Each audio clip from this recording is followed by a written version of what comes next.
वर्धमान नामक नगर में एक बहुत ही कुशल और समझदार व्यापारी रहता था। उसकी बुद्धिमानी की चर्चा दूर दूर तक थी। राजा भी उसके काम से बहुत प्रभावित हुआ और उसे राज्य का प्रशासक बना दिया। व्यापारी ने अपने कार्यों से न केवल राजा को खुश रखा, बल्कि जनता का भी दिल जीत लिया। कुछ दिनों बाद व्यापारी ने अपनी बेटी के विवाह का आयोजन किया।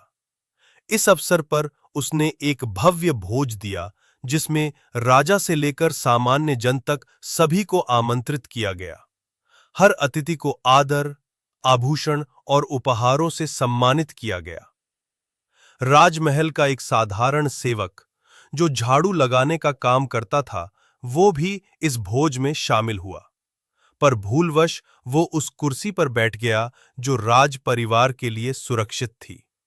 ये देख व्यापारी आग बबूला हो गया और सेवक की गर्दन पकड़कर उसे बाहर निकाल दिया। सेवक को ये अपमान बहुत चुभा। उसने मन में ठान लिया, मैं इस व्यापारी को सबक सिखाऊंगा। कुछ दिनों बाद सेवक महल में झाड़ू लगा रहा था। राजा अर्ध निद्रा में था। तभी सेवक धीरे धीरे बड़बड़ाने लगा। इस व्यापारी की ये हिम्मत कि वो रानी के साथ दुर्व्यवहार करे। राजा चौंक कर उठ बैठा। क्या कहा तुमने? तुमने देखा है उसे ऐसा करते हुए? सेवक डरते हुए बोला, महाराज, मुझे क्षमा करें। मैं पूरी रात जुआ खेलता रहा, नींद में बकने लगा था।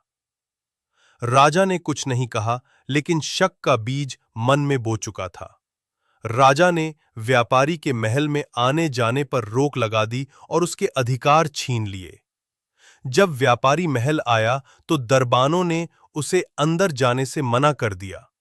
वहीं खड़े सेवक ने हंसते हुए कहा, अरे, ये वही हैं जिन्होंने मुझे अपने भोज से बाहर निकाला था।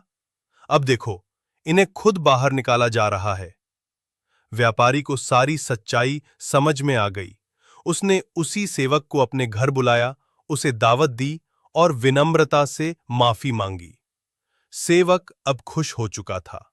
उसने कहा, आपने न केवल क्षमा मांगी, बल्कि मुझे इतना सम्मान भी दिया।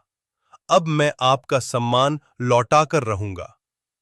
अगले दिन सेवक फिर से महल में झाड़ू लगा रहा था।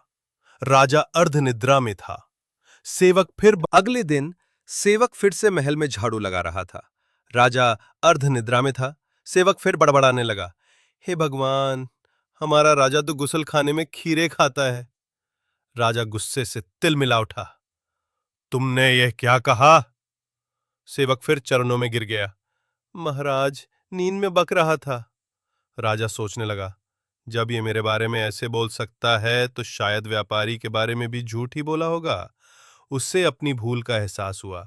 अगले ही दिन राजा ने व्यापारी को बुलवाया, उसका खोया हुआ सम्मान लौटाया और फिर से उसे प्रशासक बना दिया। तो बच्चों, इस कहानी से हमें ये सीख मिलती है, शब्दों की ताकत तलवार से भी ज्यादा होती है। बोलने से पहले सोचो, क्योंकि एक झूठ किसी की जिंदगी बदल सकता है।